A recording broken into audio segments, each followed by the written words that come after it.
Good morning, Rabbi Sai. Rabbi Sai, it's Erev Erev Yom Tov. Today, Be'ez Hashem, I will be delivering 4 shiurim, just like I did yesterday. There's going to be another shiur in English at 5 o'clock for Daf Kuf. Yesterday I gave Kuf Aleph. Don't ask. Different orders, different things. But Be'ez Hashem, before Yom Tov, we should have all the dafim of Yom Tov out and edited in time. Be'ez Hashem. What? Posted in order. That's even less of a issue. I'm going to say this a number of times, so forgive me, because we need the chazara. Most of you are familiar, but I think the biggest trick that I know of in Daf Yomi is not to fall behind, not to try to catch up. Literally, that's the biggest trick. You hear it over and over and over. Over the years, I had multiple arguments with people that knew better. It's not that I'm smarter, I just have more experience. Every single time that somebody argued with me and said, no, I'm different and I can't have a hole and I'm going to make it up, I'll be with the daf soon, I'm going to catch up. I think almost every single time the person came over to me after a few months and said, you know what, I should have listened to you. It's a shame. So the trick is, it's one very simple trick. If chas v'shalom you fall behind because there is a 3-day Yom Tov and it's very difficult to follow the daf, and there's davening, and there's tashlich, and there's sudas, and there's guests. So some people, they fall behind. And rather than trying to make it up, it's kedai to jump ahead. Let's say we're holding daf Kuf Gimel, wherever we're going to be holding, then you just jump to that daf, pretend nothing happened, write it down, and Be'ez Hashem, one day you'll make it up, maybe even that day. But try to do that day's daf. And on Rosh Hashanah itself, I highly recommend to learn the daf, even if you're just going to read it on a very basic shot, but just read it, at least that, so you keep consistent. On Rosh Hashanah, here in the Beis Medrash, the shiur is an hour before Mincha, 4:30, all days. So I think also Erev Shabbos, we're going to have a shiur at 4:30 as well. Zokti Gemara. I mean, Chas v'Shalom, the emails. It wasn't a joke. It just came out. Certain things are going to just come out today. Not a lot of sleep. Speaking of snakes, this fellow was noticed one morning, mamish outside the door of our Beis Medrash here and the reason I'm reading is because San Jose, Costa Rica. Thank you for bringing more Torah and Kedusha to the world. MDY Beli Gvulim Geschmack to do the daf with the Rebbe Eli Shlita, your Costa Rican contingency. Okay, here's a bunch of gematrias. How MDY is gematria this. I like the if it's Merkaz Daf Yomi, he says it's an afkimin, it's 417. If it's Merkaz Daf HaYomi, it's a big shayla. So Eli Stefansky Ima Koilol is 422 also. Sheyesh Sharadat Tavam Rechel Chal Kol Mishpachas MDY. Shalom Aleichem, Shalom Aleichem. Oh, you know what? I do have to mention, as we all heard, that the forces are going into Lebanon. I have 2 nephews that are going in, and we all know someone and somewhere, and young Jewish boys are going in, and we have to learn the zchusim and hope that this thing ends very, very quickly, and we have the Geula b'Meheira. It's Rosh Hashanah coming up, and that's when it was Nigzar. This year of missiles and wars and tragedy and death from people in our shir, all was Nigzar and Rosh Hashanah. So hopefully we have a better year next year. Amen. We will. Hi again. Don't worry, I won't write in every day, but I messaged this on WhatsApp and was told to send the email. I'm currently sitting on a plane waiting to take off. It's Spirit Airlines, so there's no Wi-Fi. He was going to pay for the Wi-Fi. It's a Bracha Levatala, it's a Taiva on Spirit. Anyways, I was trying to download today's shiur, but since there's no Wi-Fi, and then the WhatsApp group. I'm reading this because WhatsApp is a very viable option. It might be better than YouTube. At least you get just a share and nothing else.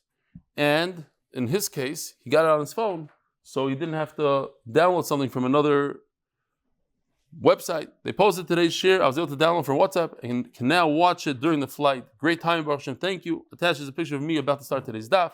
Look, he brought a real Gemara with him. This guy's for real. Yehuda Dresner. So,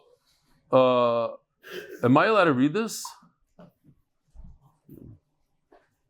Rabbi, can I read this? I should. No, not what you wrote. The other guy.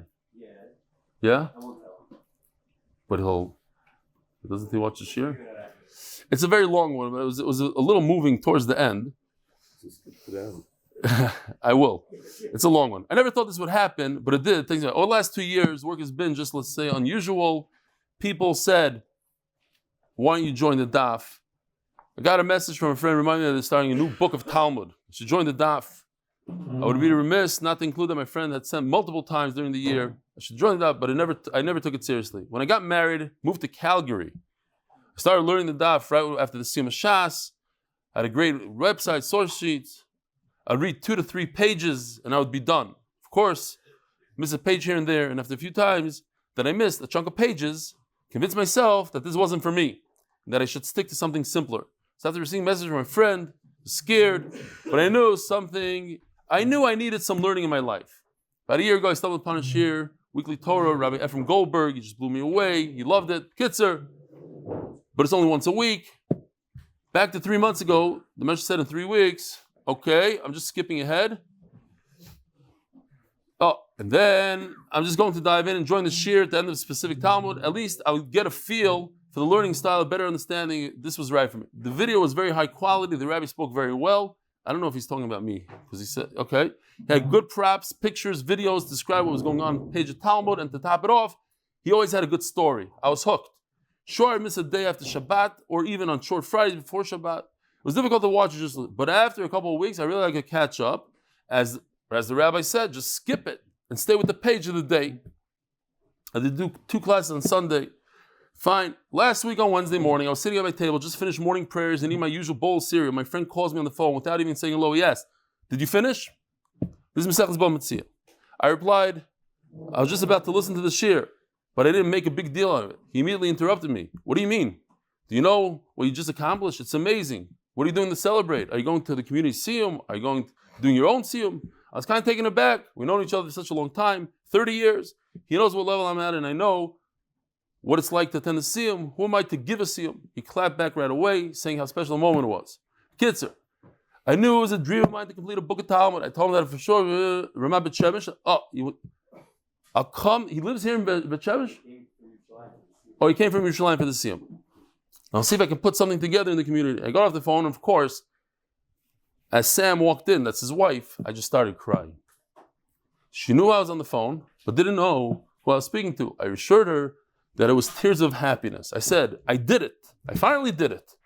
But I couldn't stop crying. After a minute so, I explained to her that it's been over 3 months, and I finished the Talmud of Bava Basra. I asked her if I should do a siyum or just go to one of the rabbis organizing. I decided to do a small Sudash Shlit with our core group of friends in the park. The guy was crying. An adult man is crying in front of his wife. This past Sunday, I was able to travel to Ramat Bet-Shemesh to attend the siyum with my friend. The people were friendly. They introduced themselves. The food was great. Great speakers and some singing and dancing. I really am looking forward to the next one. I hope you can join me too. You'll thank me later. Where did he post this? On Facebook. So Shkoyach. Wow. You got him to join? You're one of the people that got him to join. Hi Rebelli, thanks for the consistency of the daf and making the Gemura so enjoyable. Regarding the story you say in Shir 96 about the wine, they got water back into wine. You had a concern if it was wine, why did it become Yainesa? So as I know the story is with vodka, Bronfen, and now with wine. There wasn't even a shaila about Yainesa. Thanks. Elia Berger, Chusid, Monroe, New York. So we go from Calgary to Monroe and to Costa Rica. We're all over the place. This is Rabbi Isai. If you need to make a coffee or go to sleep for a little bit, we have a few sponsors here, a little bit more than usual. The Koil of the month sponsored by Binyomin Rosenfeld for HaTorah business. The Masech sponsored for the safe and speedy return of all the hostages.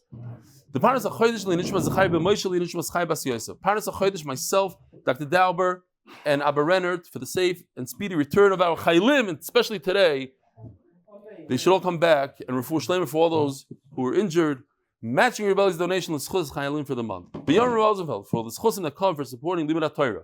Parnassa Kidnovations LLC, my uncle Rebekah and Pressman and Fishel should be zchus Akiva Simcha Ben Fayga, and Rivka Yehudit Chayalim for shidduch. And thank you to my wife Bracha Parnassa B'revach and Refuah. Parnassa the Nishmas Fayga Miro Bas Avram. Parnassa Sheldon and Donna Reich in memory of Donna's father, Noach Ben Pinchas, Halevi and Sheldon's father, Noach Ben Yehuda, May the Neshamas have an aliyah. Parnassa official mitzvah motivators l'refuah shleima, Moshe Shmuel Ben Sarah Bat Zion and Tinoik Ben Alta Nechama. Parnassa we have 6 of them. Avram Meir Farkovich, Lili Nishmas, Rabbi Sol, Isser Ben Kasriel, Rabbi Yisrael Yavne. Parnassa Aaron Winkler, on my birthday, I wish everyone a bracha diki year, both in ruchnius and gashmius. Amen. Parnassa Chaim and David Rivka Malka Rubenstein, Lili Nishama, our grandmother Aviva Tal Bas Avram Alei Hashem, on her second yard side, Nishama should have an aliyah. By Judith and Neil Halpert, Lili Nishmas, Judith's father Avram Chaim Ben Yisrael, all of us Shalom, Nishama should have an aliyah.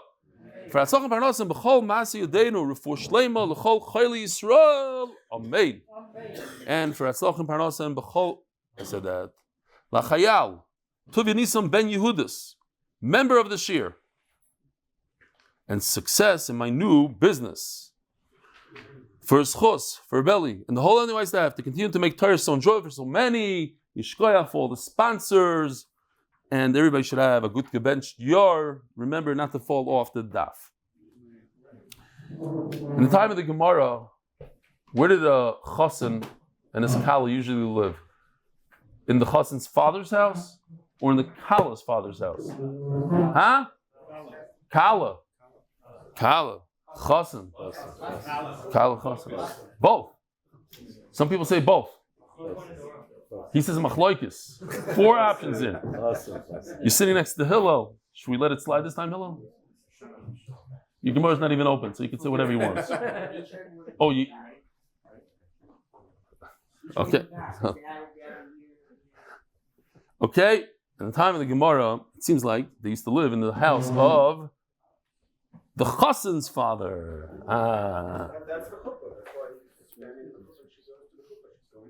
His house. But which father's house? They used to, So, Boye Minei Rav Kahana holding Daf Amud Beis towards the bottom. We're supposed to get to the bottom, but because of slichas, we had to cut it short. So let's see what we can do today. Boye Minei Rav Kahana Chamud Rav Misharshi Mirava. Rav Kahana, father-in-law of Rav Misharshi, asked Rava, Chamar Chivar Yimau. What's the halacha to make kiddush on white wine? Omerlei, is it kosher? Oh, this is, it says like that? Okay, good thing that we didn't do this yesterday. Is the wine good for the mizbech? Omerlei, altera yain, right, because people use white wine today. Altera yain ki yisadam. Wine will make you drunk. What kind of wine will get the better of you? But what? Ki yisadam. Red wine. So, red wine, for the Beis Hamikdash, we saw the pasuk yesterday. You need shikrus, nesach sheichar. It has to be wine that causes. And over here it says, what wine will make you shikr? Yisadam, red. Kankana and Besharan. I guess it will be maybe a mitzvah and a mufcha, right? Rishkoil. He's checking to see if it's a mitzvah and a mufcha to do red. Did I say yesterday the halacha, Reb Chaim Kanievsky, about putting little red into the white? I didn't say that. Because we in Pesachim, like a lot of let's say there a lot of women like to use, let's say Miskara Da'asti, like a white wine. But mitzvah menufchor, it should be red. So what if you take Hi Tanji? I missed you in Florida, in Los Angeles. You weren't there then? I was on the East Coast. What right do you have to do that? Your schedule is always off. My schedule is off. Okay. I'm sorry for starting at 7:25. I mean 7:10. It's just me. It's my schedule. So mitzvah lechatchila.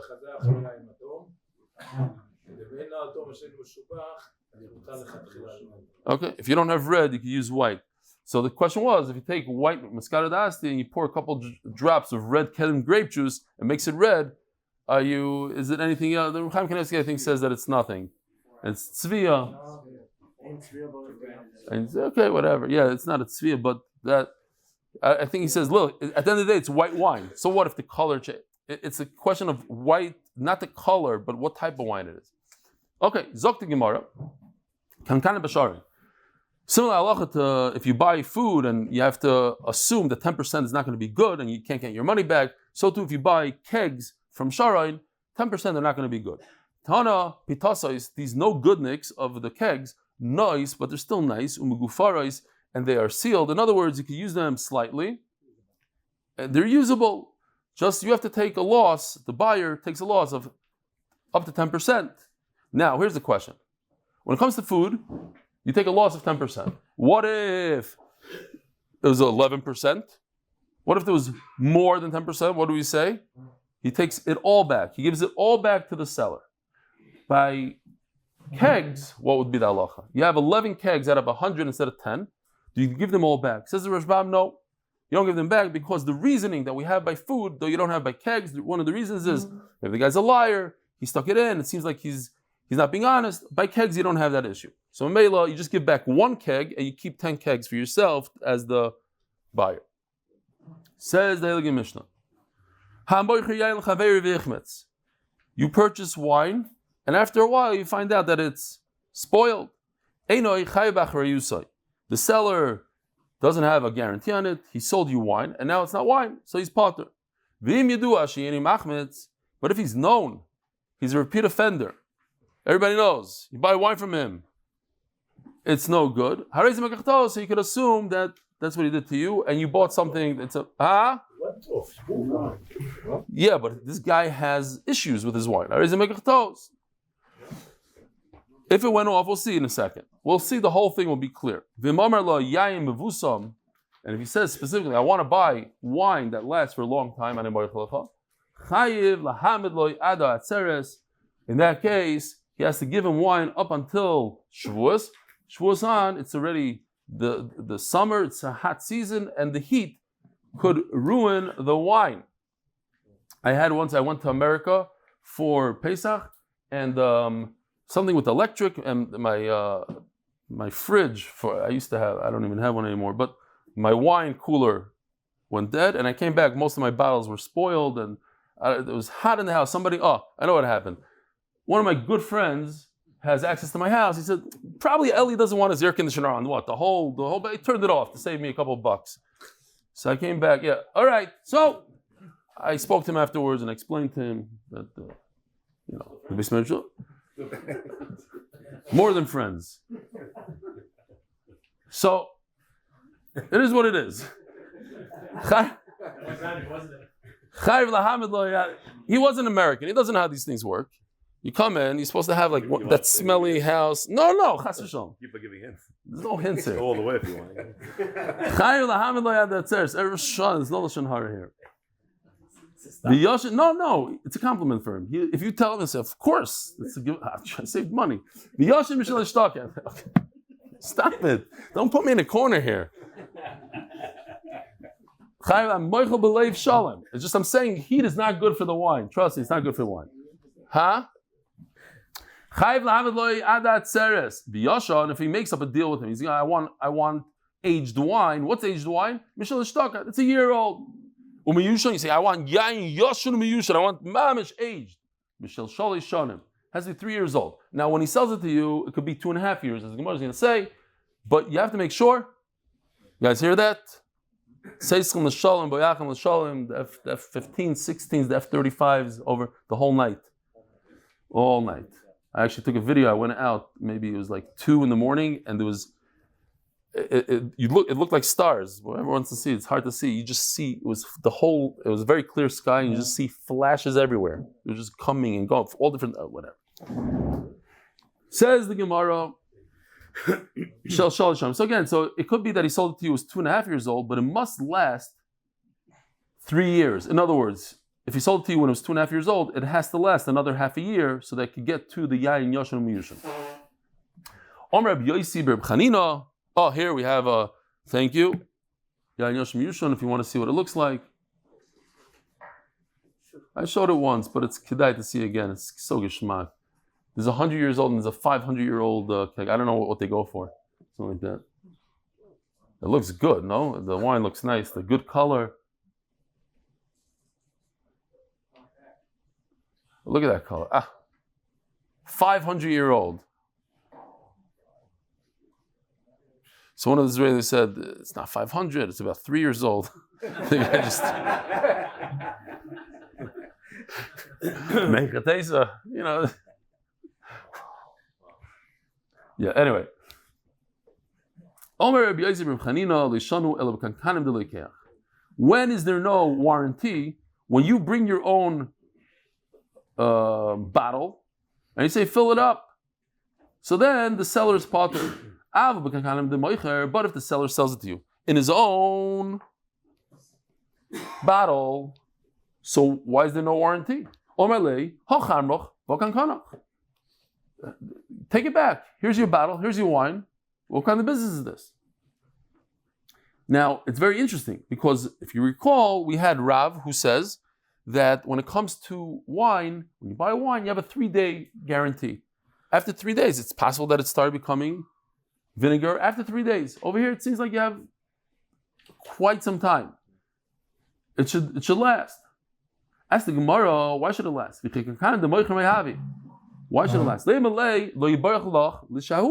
If you purchased wine, you should drink it. Who told you to keep it in your cellar for 6 years or for 6 months, whatever the time is? I sold you something, can't complain to me after a while. I sold it to you, I thought you're going to drink it right away. Says Gemara, you're right.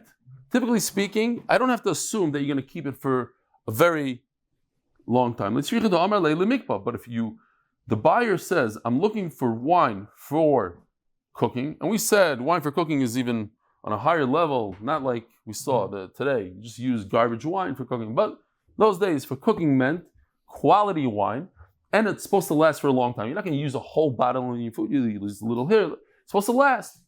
So when the buyer specifies, he says, I want wine to last, I want limikva for food, so you have to make sure you sell something that's going to last. So, in order, we have like this. There's 2 ways for a seller to be potter, for selling wine that becomes vinegar. Either, on the right side, it's the vessel of the buyer, and even if he said, I want it for a long time, even if he said that, then the seller is potter. Why? Because it's the vessel of the buyer. You can do something else. You can say, you know when the buyer is potter? When he never specified it's for lemikva. It could be the vessel of the buyer. It could be the bottle of the buyer. But if he didn't say straight out, please give me wine that's going to last for a long time. So he could assume the seller that he wants something that's going to last for a day. So here, it's my bottle, but you should drink it right away. And I'm not taking a charayas if you didn't say lemikva. Yeah? Seems a little confusing. You guys are looking at the chart, like you never saw a chart before. There's 2 ways that the seller is potter. Either it's the vessel of the buyer, or even if it's the vessel of the seller, but if he didn't specify that he wants long-lasting wine, then there's no achrayis on it. As the Gemara, why did you have to go to the right and say that's the buyer's vessel? And he said, even if he said lemikba,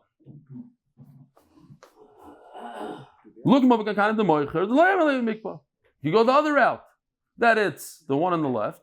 It's the vessel of the seller, but since he didn't specify for how long he needs it, so the seller doesn't have to give him something that lasts long. You give him something that lasts for a day. So the buyer always loses. Shalom Aleichem, what's your name? Live Levine from Montreal. Now that I know your name, do you still have to ask a kasha? Okay. Hold on a second. Here. Don't embarrass me, Rabbi. This is a sugya that. Yeah. What do you want to know? So basically, if I may see that the buyer loses all the time. Depends. The buyer loses all the time if you have these things here. Look, he loses if he didn't say lemikpa, then he loses. But if he said lemikpa, if he says specifically, I want this wine for long lasting, and the guy gives it to him in the seller's bottle, then he doesn't lose. Because he said, I want long lasting, so he doesn't lose. Omer Rava. So the Gemara asks, why did you pick the ones on the right? That it's the kli of the buyer and he said lemikpa? Even if he said lemikpa, because he proves it from the actual wording of the Mishnah. It says, if you know for a fact that the wine spoils, it's considered a mekach, he gets his money back. He's done it a few times, repeat offender. That's pretty much what the Rosh Koil was saying. Why? You should have drank it right away. Why do I have to give you a guarantee on wine? I sold you wine. Drink it today. Drink it tomorrow. Like anything else. If I sell you fish, you come back to me after 6 months. I saw with my own eyes in Costco in America. Guy comes with a few pounds of rotten fruit. Here, there's a full money guarantee. Here, I want my money back, and they took it from him. MS. And after he left, they cursed him out. Whatever. I'm not serious. They have a policy. The guy took advantage of the policy. Comes back with rotten fruit. But a normal person says, no, I sold you an apple, eat it. I didn't tell you the apple's going to last for 2 months. Oh, so why could he say, I want my money back? Because he specified and he said, I want this to be long-lasting wine. There's 2 types of wine, for cooking and for drinking. And if he said, I want the cooking wine, that must last for a long time. Shmamino. Says Gemara,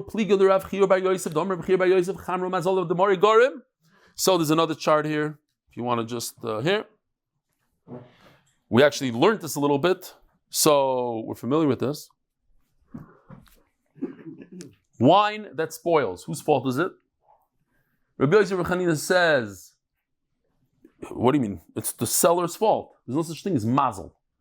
And Reb Chia Bar Yosef, and as we learned it in the Rashbam, and that sugi over there, you could say Mazali Garam. The buyer is a sinner, he has chatoim. For whatever reason, he speaks Lashon Hara, his wine spoils. I sold you good wine, you ruined it. It's not my fault. You the buyer, you're a bad guy. You have Averis. It's your fault. Could you say such a thing when it comes to wine? So, it's all the fault of whoever owns it. The wine is boiged, it betrays you, gever yair. What kind of person?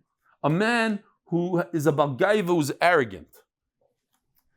Says the Rashbam beautifully. We're talking about Mida Keneged Mida, like the Sfarim of Rabbi Pessin over here. 5, 6, I don't know what he's holding already. Sfarim this thick. Mida Keneged Mida. I'm sure he has the sugya. Beautiful Rashbam. When a person is a balgaiva, he pretends he's something he's not. He walks around, look at me, I'm such a gadol, I'm such a great person, I have such talents. But it's not him. He's really nothing. So the wine acts just like him. It's not even wine, but it acts, it pretends it's wine. So you have food that you think it's wine, it looks like wine, but it's really vinegar. Talking about gaiva, so you have to remember the famous Maisa with the bacher. Every shidduch they read him, no. So the Shiva calls him into the office and says, I think you have a problem with gaiva. You need to work on yourself. You need to work to become an anav. Take some sifrei musar. He comes back a few months later, says, Rashiva, I'm ready. I worked on it. Now I'm a full anav. Again, no, every shidduch, no. So the Rashiva calls him in. Tells Rashiva, I don't understand. On top of all my greatness and all my milas, now I'm also an anav. You think I'm going to listen to shidduchim now? So, Omar Rav Mari, Hayman de Yoyer, unbelievable. A person who's about gaiva, afilu inche beisalem mikabel. So I was just thinking now out loud, maybe I should rethink this, but this is a right against you, Reb Nachman. If you tell that I'm a balgaiva, so how come my wife respects me? It's a raya from here, beforish. Anyway, if you're a balgaiva, Make this respects you. I respect you too much to answer. I was setting you up. I was setting you up for you're not falling. Okay. Hi man the yoyer. It's Erev Shana. If you're a Balgaiva, Afilo Inche Beis Mikabel, your own children won't respect you. But my children respect me like crazy. Inche Beis, your wife, Mishpacha, Shenemar, Gever Yoyer V'lo Yinve. Again, this is the same idea that when it's again a Mida Keneged Mida. When you act in a way that you don't deserve, so even where you deserve, when in your own house, you deserve a little respect, they won't even respect you. Shenemar Gever Yoyer V'lo Yinve. Here, Gever Yoyer, a person who's Balgaiva V'lo Yinve. My V'lo Yinve, what does it mean? Benove Shaloi, in his own house. V'lo Yinve. Nobody's going to respect him in his own house. Omer Rebbe Omer Rav. Oh, one of my favorite sugis in Shas. You can't blame me. My father, Zalzain Gesund and Stark, was a Rebbe in Sharyoshev. And Rabbi Freifeld told me, if you're Rebbe here, you have to wear a frock. So I grew up with frock trauma my whole life. My father told me, I can't stand it, I wish I could this, but I did. Lamaisi, he took it off. After, now he doesn't wear anything. He doesn't wear a regular jacket, he wears a talus. So, I was saying, you see like people walking the street, sometimes I'm not talking about you, Rosh Koil. See people in the street, 22 years old, he got a shtel, he's a third grade Rebbe somewhere, he wears this frock and he walks with his, like the whole, it's okay, whatever. Rubs me the wrong way. What should I say? So, I love this Gemara. I wish I could just pull it out and pull it aside. What? It's a work cloth. Yeah, man. That's why you ripped the guy's frock on Yom Tov. Ooh, that was 10 years old. Right, could be since then. How do you remember that one? How do I remember? Listen to this. You're going to love the sugi also when it's over. It says Rav, if you wear a talus that's reserved for Talmid Chacham, they used to have special clothing then. And you're not a Talmid Chacham and you wear it. You don't go into the mechitza of HaKadosh Baruch Hu. Today there's a minhag, they push it, especially in Bnei Brak. Young guys wear, a chassan wears a frock by his chasana. So on Yom Tov, a lot of young guys are running around the neighborhood with their frocks. Ksiv hacha v'lo yinve uksiv hasam el nevei kodshecha. Okay, by a Balgaiva it says V'lo Yinve, and over there by HaKadosh Baruch it says El Nevei, Hashem's house. So when I saw this shaila, I started laughing out loud. I guess I was very tired yesterday, and a shaila. What happens if a person happens to be in a shul and he has to daven, let's say mincha, betzibur, and he doesn't have a hat and jacket, but there's a frock sitting around? Is he allowed to wear the frock? Because it's a big, he's not a Talmid Chacham. He's allowed to wear a frock, but the Maisa what? He shouldn't wear the frock. What? He's going to dive in without a hat and jacket. I was mamish on the floor. I was here. Hold on a second. Major look. Sheila. Adam shein lo beged el mechubad etpalel bo v'yesh lo beged Talmid Chacham. There's a frock. Hayid b'shoy b'sei knesset yispal boy. Al pi shulot Talmid Chacham. The answer will blow your mind. What's the answer? Maybe I should read it here with you. Here we go. Oh, wow, look what he did. Unbelievable. Kobe, check this out. It's unbelievable. It's not easy to do. It's not shasat chak. You should wear the frock. That shouldn't be achil Hashem. Yidiyah lekulam, ein ani Talmid Chacham. Like this. Rabbi Sai, I'm an Amaritz. That's it, like a big clap on the beam. I'm picturing this. So when I saw this, I'm like, what in the world? I have to save Klal Yisrael. People are going to go around banging on stenders, on bimas. I'm not a Talmid Chacham. It's mamish b'zayin. So Baruch Hashem, I invented something yesterday. And with the help of Tomer Levi, we have, let me show you, let me share with you my unbelievable invention. Every shul Beis Hashem in Klal Yisrael is going to have one of these, so that we don't have the problem of Rebbitzen Stefansky Shaila. Here, let me just show you what it looks like. I bought this. No, I'm not. This is not a joke. This is not a joke. Hold on a second. Can't show you the whole invention in one shot. Oh, Oh, hold on a second. This is not a. Here, hold on to this. Hold on. This is very, very important. This is a massive invention. Be'ez Hashem, every shul. Here, I'll show you exactly how this works. Should I stand over here? I'll stand. I don't have to stand up here. No, you know what? On the chair, because people, they have to see the whole length of this thing. This is no. Go down. Oh, that's like. It's good, no? It even comes with the guys. You see what's going on here? It didn't have the dandruff. That we could add later. This is it, Rabbis. Here it is. Every shul. You don't have to bang. It says Amaretz. What does it say? I'd rather stay in Amaretz than learn the daf. That's it. So I'm an Amaretz. Amaretz frak. No? Make all proceeds to MDY. Be'ez Hashem. I'm not going to keep any of the profits for myself. All right. I'm going to continue where I always wanted to wear frak. Baruch Mordechai said he's going to give a shir in Beis Medrash, a frak that's in an olive color. So the whole yeshiva came running, and like Nivra, he was wearing his black frak. So they asked him, Yeshiva, you said, so you never saw a black olive? I was inspired by these bachurim that were wearing the Amaritz thing. Kitzer, this is a new merch on mdymerch.com, Be'ez Hashem, B'karev. Listen, it's not, you're asking to me. You don't have to get up and bang on the desk. Okay, Zok the Gemara. Omar Rava, Hi man, this is not so geschmack, this part. What? Oh, that's right. I always wanted to do this. If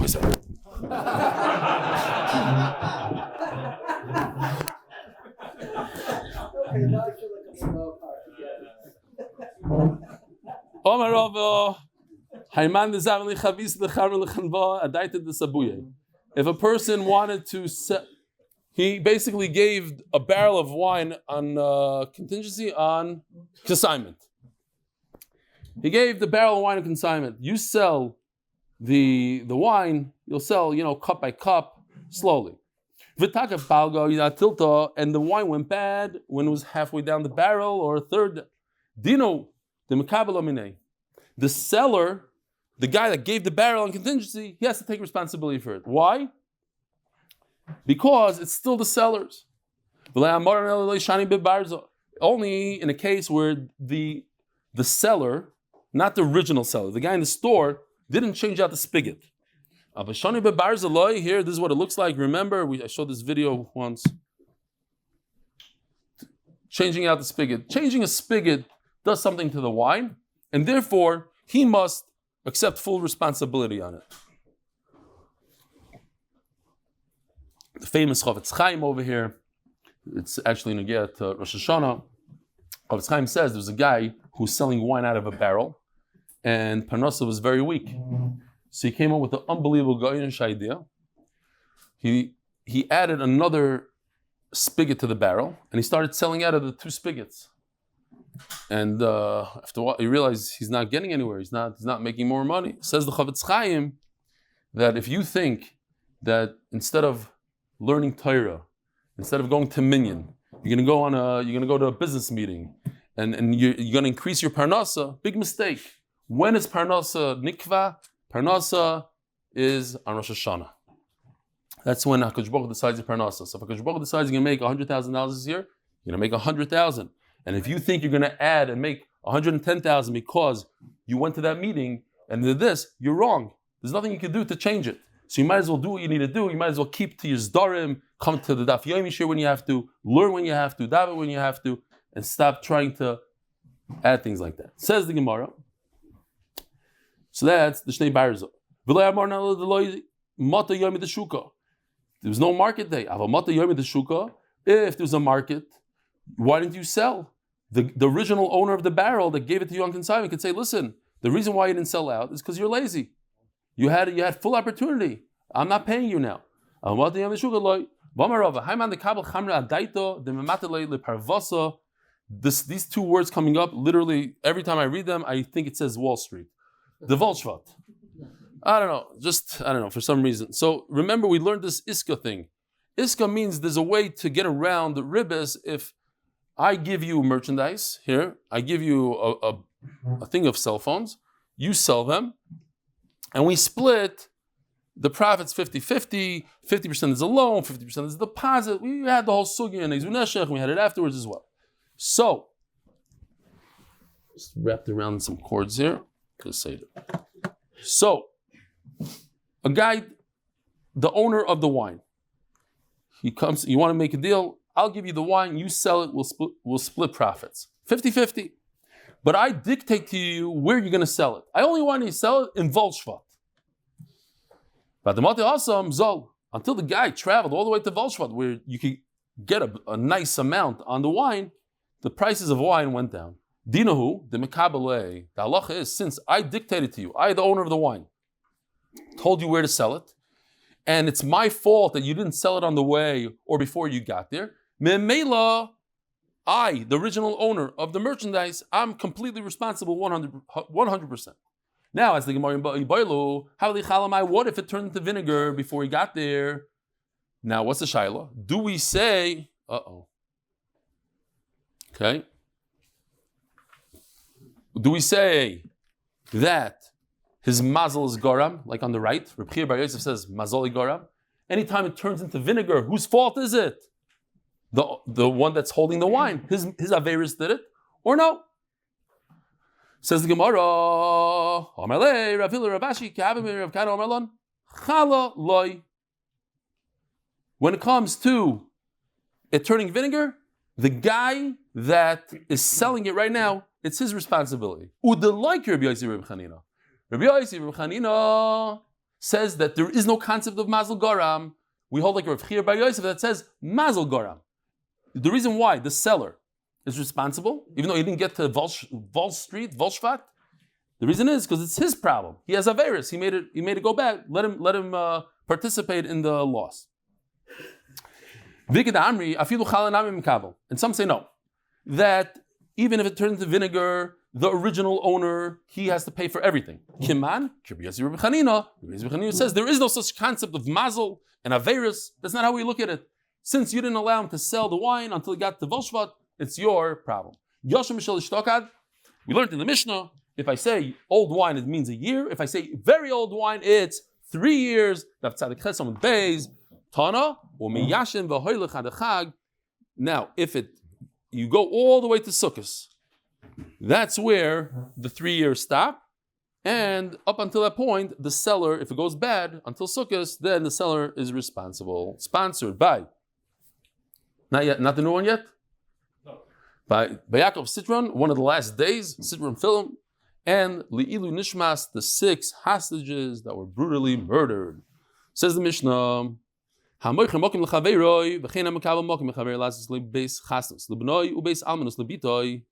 fascinating stuff.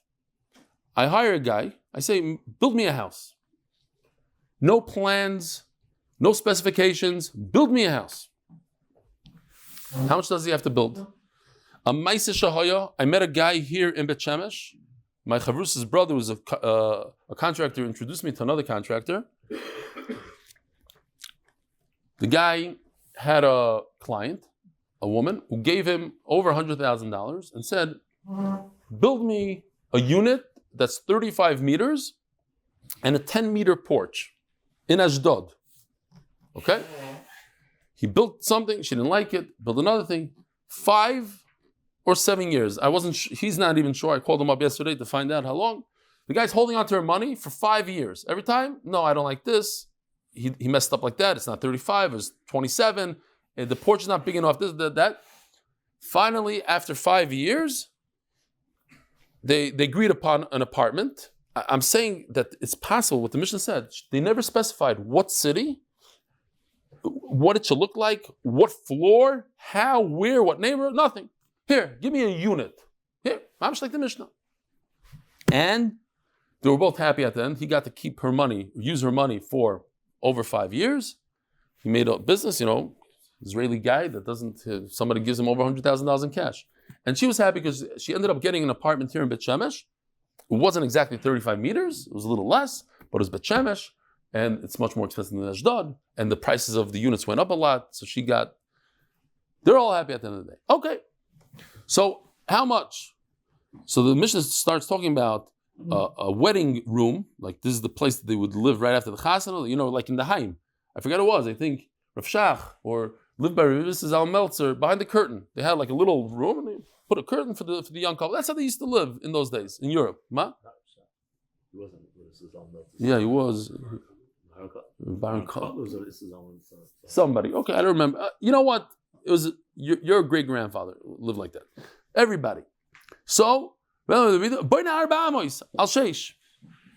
feet by 12 feet. The entire house.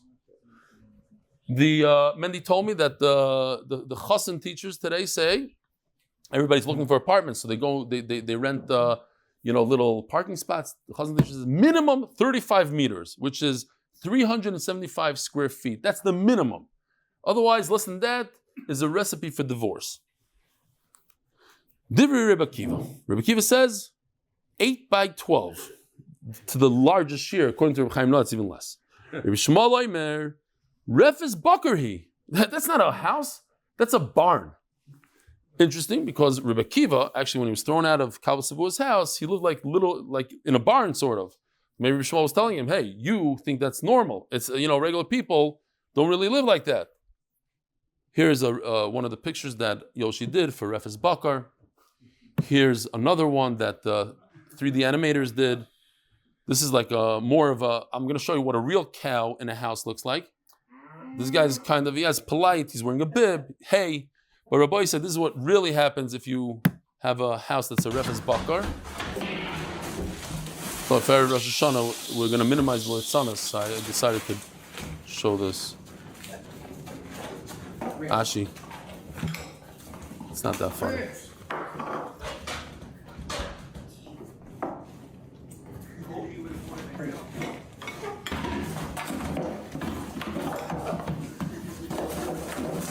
This is not a house, this is a Refes Bakar. 1 minute, I like the sushi part. Hold on a second, then we'll go back there. You get the idea.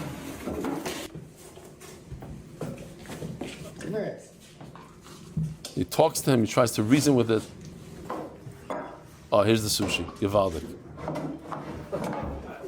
Okay, fine. Refes Bakar. How can a person live like that?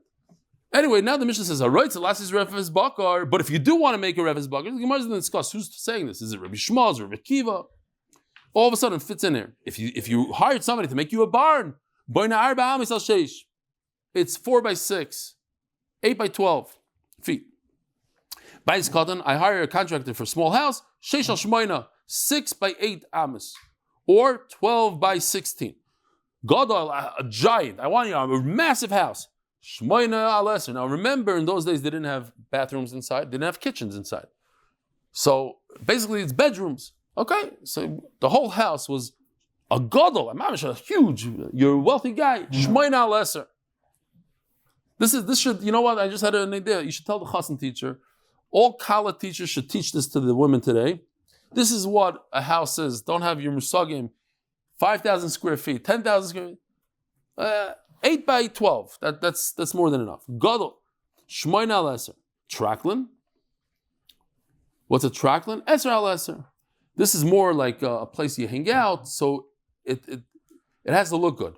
Square is nice. 10 by 20. This is the first square in the Mishnah. Everything else is rectangular. Rumai. How do I know, as a contractor, how tall the ceiling is? Is it 8-foot ceiling or 10-foot ceiling? Very simple. You take the length of the wall and the width of the wall. So let's say you have a wall that's 20 amas wide and one is 40 amas long. What do we have total? 60. 20 plus 40 is 60. 60 divided by 2 is how much? 30. So the height of the ceiling has to be 30. Okay, and if you have one that's 10 by 5, total of 15. 15 divided by 2 is 7.5. Great. So that's the height of the ceiling. Raya Davar, again, the Gemara is going to discuss who's bringing a raya. Is it a question? Is it an answer? Here's the Heichal in the Beis Hamikdash. There's the Heichal. It's going to turn red. That area. So in the first bayis, the Heichal was 20 by 40. Yeah, you see the width was 20.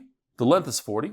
So 20 plus 40 equals 60. 60 divided by 2 is 30. That's why the Heichal was 30 amas. How tall was that Heichal in the second Beis Hamikdash? Rabbi say 100 amas. Says the Gemara, like switching it up. After you get married, the father builds a room for the chasan and kala for his son. And if the daughter becomes a widow for his daughter, maybe the son became a widower, and maybe they want to live by the shver and shviger. Listening base chasas lebitoy. Mix it up. Says the Gemara, I want to teach you something on the side. It's not proper for a son-in-law to live by his mother-in-law's house. Why? First of all, Rabbi Isai, I'm asking you now, seriously, start thinking about the mother-in-law jokes. If you have a good one, let us know. It's not good to live by a mother-in-law. Why? First of all, she might be zechus. Okay? In those days, there's something called nishtanu atvaim. Science changed. So things have changed since then. A lot. But in those days, the mother-in-law liked the son-in-law a lot, and there's a chashad. Maybe something wrong will happen. So you can't live by the mother-in-law. The other thing is gneva. She might spend a lot of money on her son-in-law. It's not her money. She'll take from her husband. So, beis chamor. Kidchsiv b'sefer ben Sira. There's the sefer ben Sira. There's machlokes in the Gemara whether you're allowed to even learn the sefer. There's a shiloh who he was, like he's Jewish, but it could be he was a little bit of a kaifer, because he doesn't mention anything about Olam Haba in a sefer, but he talks about HaKadosh Baruch Hu and Torah Moshe, that you should learn a lot of Torah.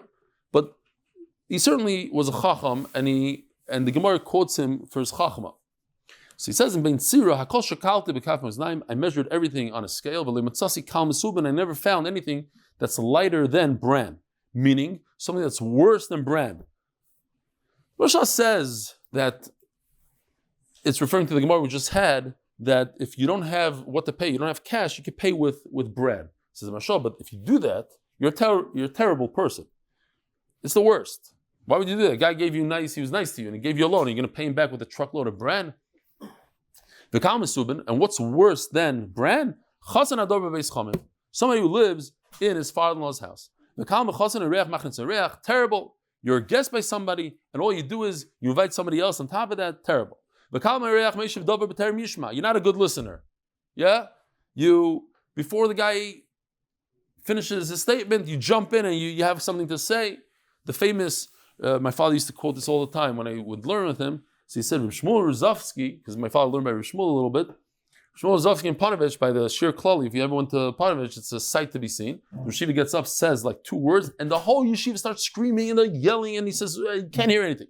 So Shmuel would say, ask a kasha, and people were screaming. So he would say in Yiddish, Lost hanob and fin the kasha. Lost hanob and fin the kasha. That's how. Lost hanob. Have a little bit of hanob from the question, and then answer it. You didn't even hear the question. It's geshmak, gewaldige kasha, have hanob. This guy, B'terim Yishma, he doesn't even, the question's not even over. Boof, he has the answer. Shenemar, Meishiv Dover B'terim Yishma, Ivel Siloi Uchlima. I have no idea, I don't know how to do this if anybody knows, but if, let's say your wife tells you about her day, and now she went down the elevator, and then she got into the car and drove off, and she made a right turn and then a left, and she happened to bump into the whole thing. And you go, I'm not good at it. I'm really not good at it. If somebody has an answer for me, yeah, but you have to be a listener. A good listener is a good husband. Yeah. What are you laughing? Are you a good listener? You are. That's why you have such a good marriage. It's your dua. Yeah, no? So this is your New Year's resolution. It says to take something easy, small steps, Rabbi. What are you joking here? Oh, I got to tell you, time out. You say your thing, but a guy, I wrote me an email. He goes, you said to take on a small thing, and I'm kabel, take on a small thing, but lean nether, I'm going from 1.75 speed to 1.5 speed. Yeah, right? What are you saying? Take on a minute of he said. Yeah. Oh, so what you need to do is, in this case, I'll just take my own advice. You're supposed to take small steps in that thing. You listen for 1 minute out of the 2 hours. Everything, she goes on, blah, blah, blah, blah. In the first minute, you go, that's so interesting, really. It's downstairs, the whole, that. Okay, I'll be in Kabul for 1 minute. I have more patience when you take the frock off. Or it's like, instead of doing that on the phone, okay, fine. Interesting that the Shulchan Aruch doesn't bring this halacha that you're not allowed to live by your mother-in-law. The Rambam does bring it. The Shulchan Aruch doesn't pass on halacha. It happens to be, I personally know of a family member who got divorced. They claim it's because they lived by the Shver and Shviger and they got involved in their business. And I have a friend that told me straight out that he got divorced because he lived for a very long time by his in-laws. Right after they got married, and the in-laws, mamish, they convinced the wife to get. Oh, that's what he claims. Not a great idea usually. Says the Gemara. This is a simple Gemara. Refes Boker Mankatani law. When it talks, Rebbe Akiva said that the size is tiny. You tell the contractor to build you a house. It's 4 by 6 amas, and Rebbe Shmuel says that's considered a barn. Refes Boker Mankatani law. And then he says, "Oh, how much is a refes boker? Ikadami lo Rebbe Shmuel katani lo, but ikadami Rebbe Akiva katani lo." It's machlokes who said it. Ikadami Rebbe Akiva katani lo. Refes boker. You're right. It's like a barn. But still, I know people that live like that. No, people don't live like that. However, if you hire a contractor to build you specifically, not a house, but a barn, here are the measurements that he has to build. Traklin SLS, my traklin, it's a pavilion, maybe something like this. I have no idea. This is the sabers. It's like a place that has roses, geschmack of place. Tani, the kanter shtei if the guy contracted to make a kanter, it's even larger, it's 12 by 12. My kanter, tarbitz apadne, maybe something like this. It's some sort of place in front of the mansion. So it's a gathering. It's okay. It says in the Mishnah that the height of a ceiling is you take the 2 measurements of the walls and you divide it in half. That's the height. Like the Beis Hamikdash. Who's saying this? Because the lashon is a little off. I'll prove it to you. How do you know that's the ceiling, half the width of the walls? You look at the Beis Hamikdash and that's how you can learn. It's actually the Tanakama that learns it out from the Heichel. Rabbi Shimon Gamliel he wasn't bringing a raya, he was actually asking a question. Rabbi Shimon Gamliel, you probably learned it from the Heichel as 30, which is half a 60. What, we're going to prove something from the Beis Hamikdash? That's an unbelievable building. Tanya, the height of the ceiling is like the width. You know, a house has beams that go from side to side. The width of those beams, that's the height of the ceiling. As the Gemara, isn't it similar to say, the width of the room? The width of the room is 10 feet. The height of the ceiling is 10 feet. What do you tell me like the beam that goes from the width of the room? Who cares about the beam? So Gemara says it's an afkimina. Beautiful picture here. Look at the house. The way it was built, like you go to the kaisel, you see the stones are staggered. It's not built straight. Each stone is built a little in, like you can see over here. As you get higher and higher, the stones are in. So Mamela, the top part of the ceiling is much wider than the bottom. The bottom is narrower. So I would think that you take a measuring tape and you go on this floor and you measure from side to side. No, that would give you 10 feet. If you go on the top, it'll give you, let's say, 10 and a half feet. So Mamela, here, this is the height. You take on the bottom or on the top. Top is much wider. You said that wider on the bottom and narrower. No, it can't be. Fact, think about it. How would it be? The what? The walls are wider. On the bottom. Yeah, the walls are wider on the bottom. Here's Bekavi. Take a look at this picture for a second. How does the beam stay? There's a little notch in the wall. So maybe the beams are wider than the widest part of the wall. They go into the wall. So that's how high the ceiling has to be, like the widest part of the beam.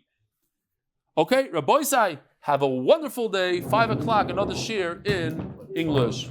No, Daf Kuf. This is Rosh Hashanah stuff. And on Rosh Hashanah itself, 4:30.